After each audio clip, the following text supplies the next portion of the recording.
Episode 6, Burn the Reading. I think that's what got. I hate that I like the Peacemaker song now. It's your boy Icon with some DCTV. And we're going over some Peacemaker. This is episode 6 of Peacemaker. Not sure how many episodes we're getting, but based on how this episode kind of like, went, I feel like maybe we're getting like 2 more before. I think they're going to wrap it up at 8, but we'll see. Anyway, so this particular episode starts where the last one ended, where Adebayo had got run up on by Murn because she had put on Peacemaker's helmet and saw that he was a butterfly. Now, when he ran up on her in the streets, hardcore showed up, and she's not an alien. She's not an alien.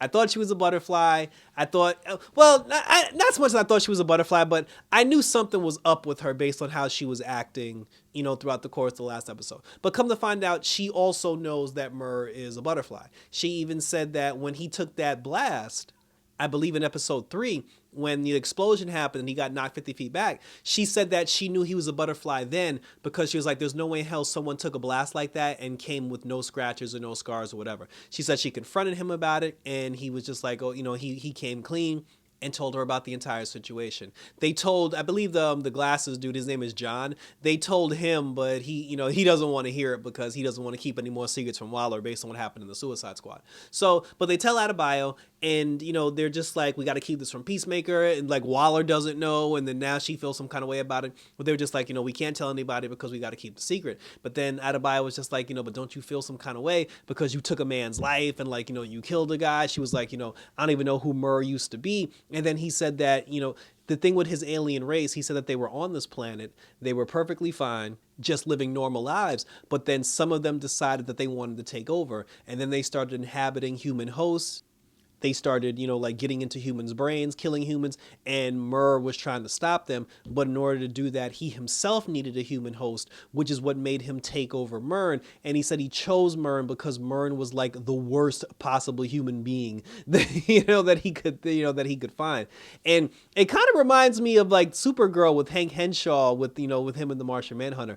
But then, like I said, he said that, he was going to try to like make good, and he said that it hurts him because he's constantly flooded with Murr's memories, and he wakes up every day, thinking about his memories and everything. And then he said that there was a chance that Murn actually could have been saved, and he feels guilty because he took that opportunity away from him. But then he was just like, what's done is done, and now we have to sit up there and we have to find out, how we can stop the evil butterflies from taking over the rest of the world.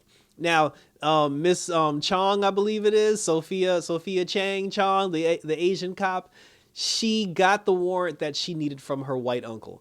And the warrant basically, it put out an APB for Peacemaker as the primary suspect that they were looking for. And she said that, well, since you can't charge 2 people with the same crime, they let Peacemaker's dad out of prison. He hit her with one last like Asian dig, and then she actually got him back good too. Like she made fun of his hair, and then like her partner ruined it. But but now see, and then like that the cop guy who came out, he was upset because he was just like, because the thing is, him and Murr had a conversation, and Murr asked him to keep Peacemaker's father in prison because because Sophia had let him out. Now the cop, he's upset, he's pissed off, and he's like, why did you do that? He was like, you're going to ruin everything. And then, she's all up in his face about it. And now what she got is, now that they let him out, she got a warrant now to arrest Peacemaker and bring him into custody. So she's sitting there. So she gets the whole police squad together, the whole squad. They go to Peacemaker's house. Vigilante's at Peacemaker's house. They still got that queen butterfly trapped in the jar. Like the two of them are talking, having a conversation. And then the police show up and they kick down the door.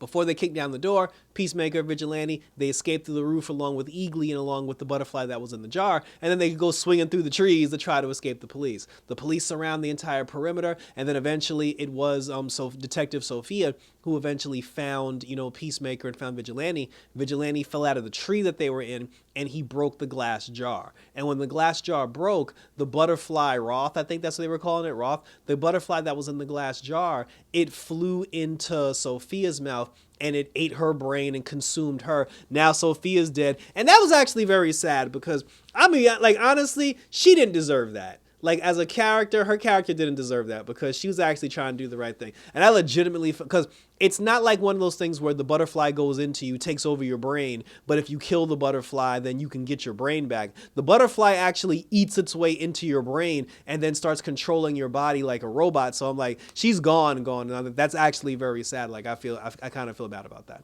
And now the cop who was working, who was talking to Murn, he showed up on the scene and he killed a bunch of other police officers to allow Vigilante and to allow Peacemaker to escape, to escape custody. Because again, he's still trying to protect them because he's trying to do what Murn asked him to do. And it's weird because I thought he was a butterfly because the way he was acting, the way he looks, like the look he got on his face, I thought this dude was a butterfly.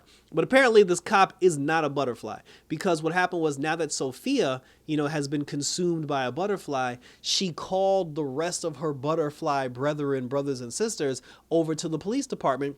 And the butterflies, it was like a swarm of them. It was like a huge swarm of butterflies. They took over the entire police department and they basically killed and inhabited the bodies of every single officer and prisoner that was in that police station. And that was crazy. Like we got a scene with a beautiful monster, and now the entire police force, both criminal and officer alike, they're now butterflies.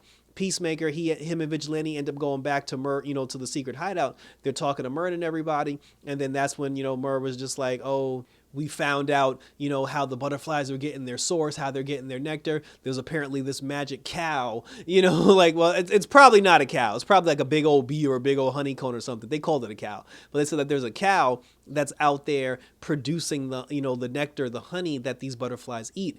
And if we kill that cow, it'll kill the butterflies because that's their supply. And once they no longer have the supply of that stuff for them to eat, they'll just wither off and die. So now the whole team, and I don't know why Murr would agree to that because that's his supply too, and then he would die, but I don't know. I feel a betrayal coming on. But then after that, Peacemaker was just like, yo, I just got shot at. The cops just came after me. And then he was just like, yo, how did the cops come after me? That was something that they couldn't figure out. But then he was just like, wait a minute, how did y'all get all this information, regarding, regarding the butterflies? And then nobody wanted to say anything. So now he's just kind of like, see, that's that bullshit. He's like, I thought we were a team. I thought we were working together. But it's like, now you guys are keeping stuff from me. He's like, because you think me and Vigilante are too stupid to, to know the truth. And they're just like, go home, Peacemaker. And in the morning, we're going to take down the butterfly supply like once and for all. So it's like everybody breaks off now. Like I said, the police department, they're full of butterflies now. Lord knows what what they're gonna do. Chris had a nice conversation with Hardcore. He told him that he didn't want to be, like a killer anymore. But he was like, I ain't got no problem killing aliens. But he's just like, I just don't want to kill people anymore. So she kind of said that he wasn't 100% asshole anymore. He's more like 85%. And he's a little, like he's going through it. Like Peacemaker's definitely going through it. His dad put on the white dragon costume, and I honestly would have used that in my thumbnail if it wasn't like such a racist, like symbol. I probably would have used that in my thumbnail.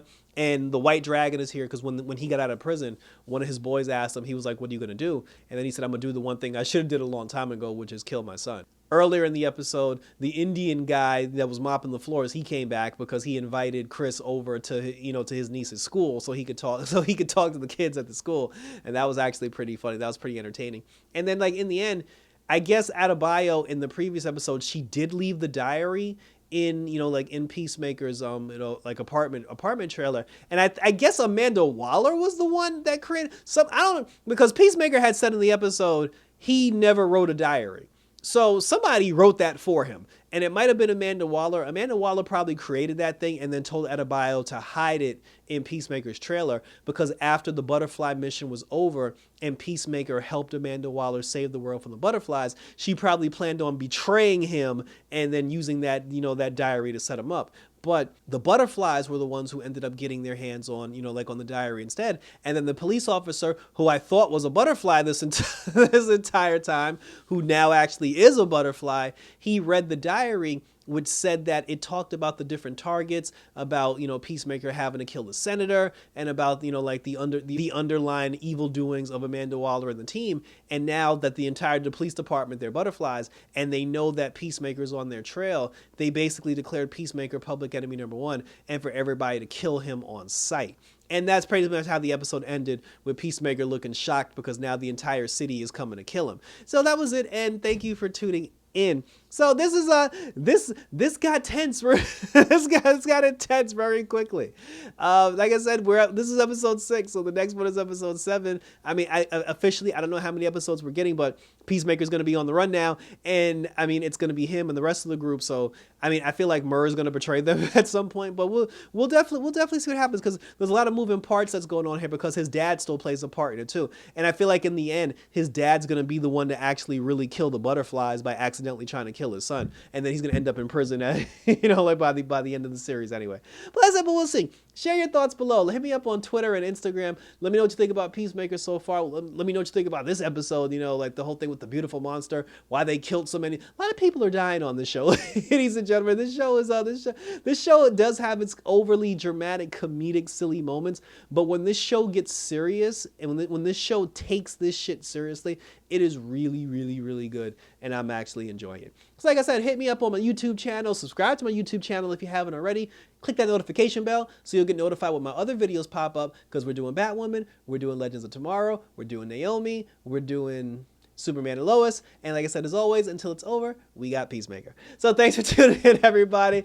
So until next time, as the fight for peace continues, take care, and as always, about this